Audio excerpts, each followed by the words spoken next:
بسم اللہ الرحمن الرحیم۔ السلام علیکم ورحمۃ اللہ۔ اسلامک نالج پر مبنی سوال جواب کی ایمان افروز سیریز میں خوش آمدید۔ سوال نمبر 1، سرکار صلی اللہ علیہ وآلہ وسلم نے سب سے پہلا نماز جنازہ کس کا پڑھا؟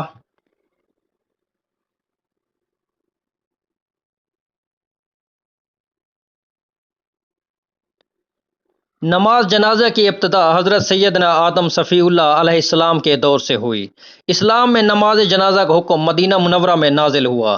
حضرت سیدنا اسد بن زرارہ رضی اللہ تعالیٰ عنہ کا وصال ہجرت کے بعد 9ویں مہینے کے آخر میں ہوا، اور یہ پہلے صحابی رضی اللہ تعالیٰ عنہ کی میت تھی جس پر نبی اکرم صلی اللہ علیہ وآلہ وسلم نے نماز جنازہ پڑھی۔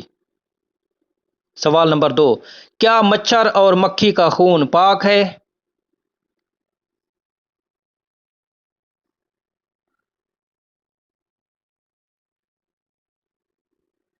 مچھر یا مکھی کا خون پاک ہے، اور کپڑے پر مکھی یا مچھر کا خون لگا ہو تو نماز پڑھی جا سکتی ہے۔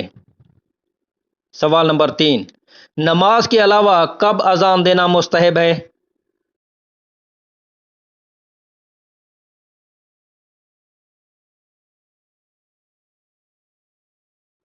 نماز کے علاوہ بعض مواقع ایسے ہیں جب اذان دینا مستحب ہے، مثلا بچے کے کان میں، غمگین حالات میں، مرگی والے کے لیے، غضبناک اور بد مزاج آدمی، بد مزاج جانور کے کان میں، لڑائی کی شدت کے وقت، آگ لگنے کے وقت، میت دفن کرنے کے بعد، جن کی سرکشی کے وقت یا کسی پر جن سوار ہو، اس وقت جب جنگل میں راستہ بھول جائیں اور کوئی بتانے والا نہ ہو، اور وبا کے زمانے میں بھی اذان دینا مستحب ہے۔ سوال نمبر 4، قرب قیامت کون سا جانور مسلمان اور کافر کو الگ کر دے گا؟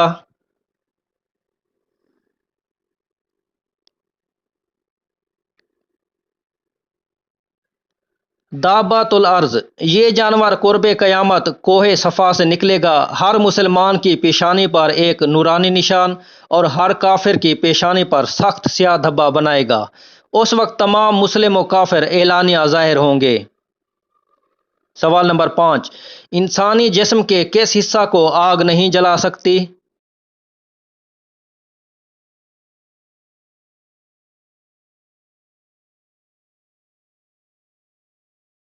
عجب الذنب، اردو میں آپ اسے دمچی کی ہڈی بھی کہہ سکتے ہیں۔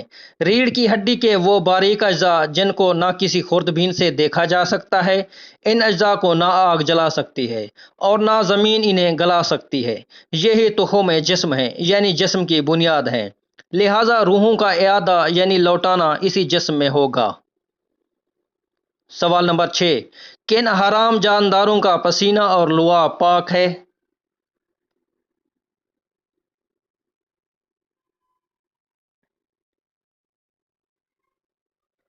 خچر، گدھے اور گھوڑے کا لعاب اور پسینہ پاک ہے۔